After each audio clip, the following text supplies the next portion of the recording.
அமமுகவை வரவேற்று வாழ்த்திய அதிமுக பொதுச் செயலர் எடப்பாடி பழனிசாமிக்கு நன்றி என்று டிடிவி தினகரன் பதிவிட்டிருக்கிறார். ஜெயலலிதாவின் நல்லாட்சியை என்டிஏ சார்பில் அமைத்திட ஒருங்கிணைந்து செயல்படுவோம் என்றும் அவர் அந்த பதிவில் குறிப்பிட்டிருக்கிறார். முன்னதாக என்டிஏ கூட்டணிக்கு வரவேற்று பதிவு ஒன்றை இட்டிருந்தார் எடப்பாடி பழனிசாமி. இந்நிலையில் அந்த பதிவிற்கு நன்றி தெரிவித்திருக்கிறார் டிடிவி தினகரன். இதுகுறித்த விவரங்களோடு இணைந்திருக்கிறார் செய்தியாளர் விக்னேஷ் முத்து. விக்னேஷ் முத்து, டிடிவி தினகரன் பதிவில் என்னென்ன விஷயங்களை குறிப்பிட்டிருக்கிறார்? தேசிய ஜனநாயக கூட்டணியில் அம்மா மக்கள் முன்னேற்ற கழகம் இன்று அதிகாரப்பூர்வமாக இணைந்திருக்கக்கூடிய நிலையில் இதற்கு எடப்பாடி பழனிசாமி வரவேற்பு தெரிவித்து எக்ஸ் வலைதள பக்கத்தில் பதிவிட்டிருந்தார்.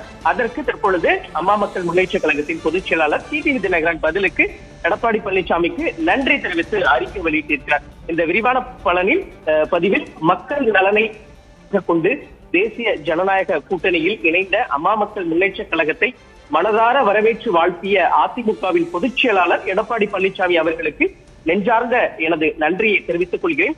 தமிழக மக்கள் எதிர்பார்த்து காத்திருக்கும் இதய தெய்வம் புரட்சி தலைவி அம்மா அவர்களின் நல்லாட்சியை தேசிய ஜனநாயக கூட்டணியின் சார்பாக தமிழகத்தில் மீண்டும் அமைத்திட நாம் அனைவரும் ஒருங்கிணைந்து களப்பணியாற்றுவோம்.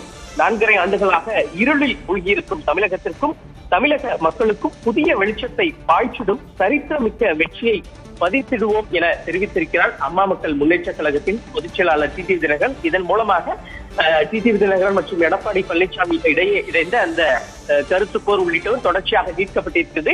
இந்த சட்டமன்ற தேர்தல் பரப்புரையை பொறுத்தளவு அனைத்து தலைவர்களும் ஒருங்கிணைந்து தொண்டர்கள் மற்றும் நிர்வாகிகளும் ஒருங்கிணைந்து செயல்பட வேண்டும் என்று தேசிய ஜனநாயக கூட்டணி தொடர்ச்சியாக வலியுறுத்தக்கூடிய நிலையில் தற்பொழுது எடப்பாடி பழனிசாமி மற்றும் டிடிவி தினகரன் ஆகியோர் பரஸ்பரமாக தங்கள் இருவருக்கிடையே அந்த நன்றியை தெரிவித்து ஒருங்கிணைந்து செயல்படுவோம் என பதிவிட்டிருக்கிறார். கார்த்திகா,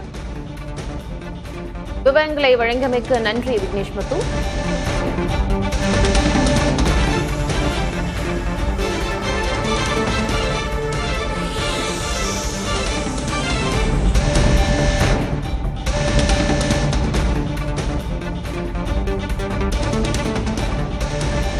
கூட்டணியில் இணைந்த டிடிவி தினகரனை வரவேற்று வாழ்த்து தெரிவித்திருந்தார் எடப்பாடி பழனிசாமி. நிலையில் அதற்கு நன்றி தெரிவித்து பதிவிட்டிருக்கிறார் டிடிவி தினகரன். இந்த அண்மைச் செய்தியை பார்க்கிறோம்.